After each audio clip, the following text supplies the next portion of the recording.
Vous êtes francophone, vous êtes passionné par la Chine, alors surtout ne manquez pas notre cours de chinois au quotidien. 用你的母语学汉语，每日汉语。 Bonjour à toutes et à tous, 大家好, bienvenue dans notre cours de chinois au quotidien. Moi c'est Xiaotai. Bonjour Yves. Salut Xiaotai, Datiarao, c'est Yves. Cela fait quelques temps que nous apprenons ensemble le chinois et j'espère que notre cours va un peu vous aider à vous mettre à cette langue réputée comme l'une des plus difficiles au monde. En tout cas, c'est ce que Yves et moi nous essayons de faire. Bon, après 30 cours, il serait pas mal de marquer une petite pause. On a donc décidé que notre cours de chinois aujourd'hui sera consacré au Hanzi, le fameux caractère chinois. Bonne idée Xiaotai, mais ce sera après notre traditionnelle révision, n'est-ce pas? Ah oui, bien sûr, on va commencer tout de suite.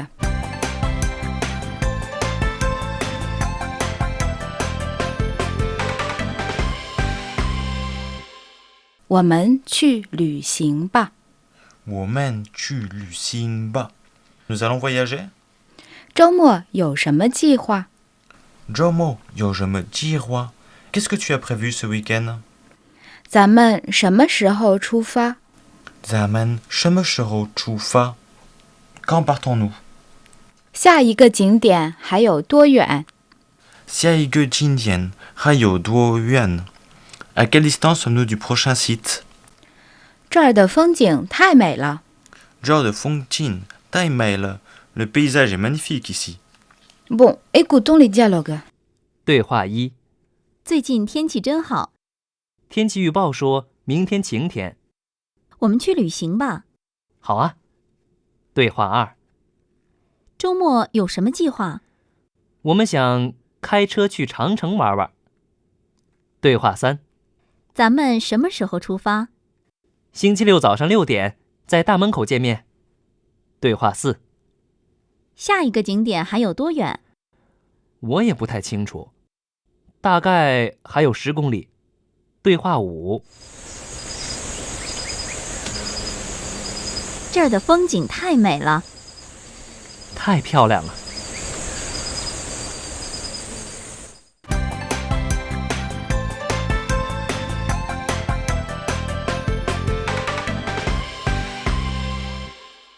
Xiaotai, j'apprends le chinois depuis déjà un certain temps, et je galère un peu.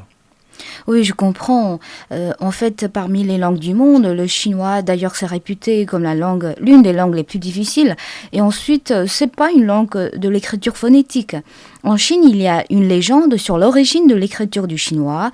Dans les temps anciens, un homme qui s'appelait Cao Jie a inventé l'écriture après avoir observé les empreintes du passage des pattes des animaux et constaté que l'on pouvait distinguer les espèces en observant leur aspect.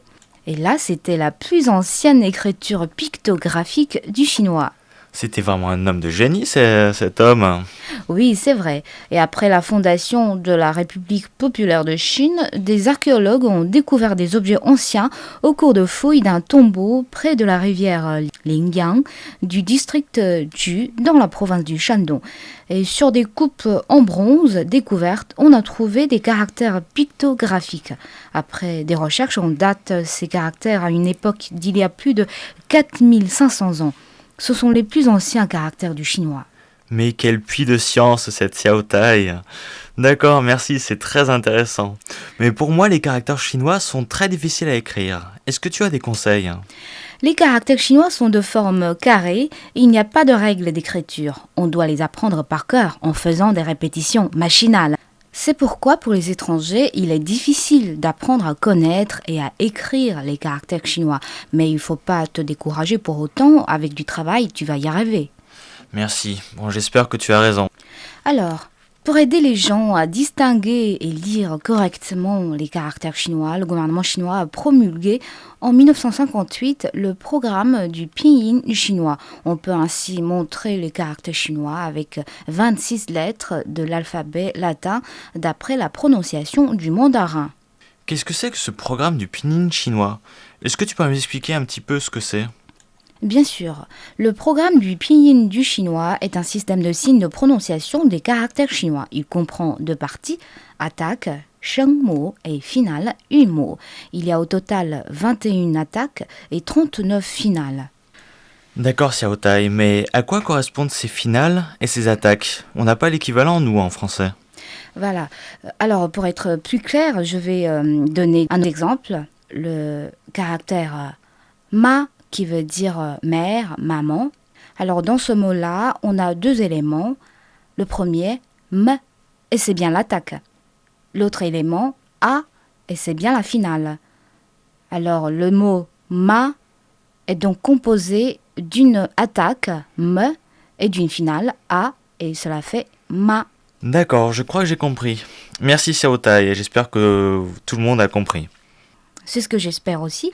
Le pinyin a donc 4 tons, comme on l'a déjà dit. Chaque syllabe de la langue chinoise, prise isolément, comporte un ton. Et avec la même prononciation de base, chaque ton a un sens différent. Par exemple, ma, ma, ma, ma. Ma. C'est bon? C'est bon. Il faut souligner que chaque ton a un sens différent. Par exemple, ma, le premier ton, signifie maman ou mère. Ma, Et ensuite, ma, en deuxième ton, signifie du lin. ma, C'est un ton qui monte. Et le troisième ton, ma, signifie cheval. ma, Ma, le quatrième ton, signifie insulte ou injure. ma. Ma. Et ça, c'est une technique que nous, les Chinois, utilisons souvent pour maîtriser les 4 tons. D'accord. Les 4 tons sont très importants parce que sinon, vous risquerez, par exemple, d'appeler votre mère ma, un cheval. D'accord. Je crois que j'ai compris l'importance de ces tons-là. Bon, vous avez essentiellement compris les différences entre les 4 tons. Nous ferons plus d'exercices comme cela plus tard. D'accord.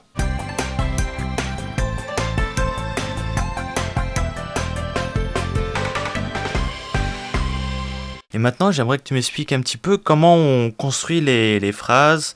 Et par exemple, souvent un problème pour les Français, c'est devant un mot, devant un nom, qu'est-ce qu'on doit mettre comme classificateur ou spécificatif? Bon, dans la langue chinoise, on doit mettre un spécificatif devant un nom. Et par exemple, une feuille de papier, feuille, est un spécificatif. Il se dit en chinois zhang, yi zhang zhi, une feuille de papier. Et dans la langue chinoise, il y a beaucoup de spécificatifs dont que est utilisé le plus souvent. Ge. Nous ne pouvons pas dire une personne, nous disons yi ge ren Yi ge zhen, ou liang ge ren, 2 personnes. liang ge zhen. Tiao est aussi un spécificatif qu'on utilise souvent dans le chinois. Il qualifie une chose longue et mince. Par exemple, nous disons yi tiao lu, liang tiao lu, une route, 2 routes. Yi tiao lu, liang tiao lu.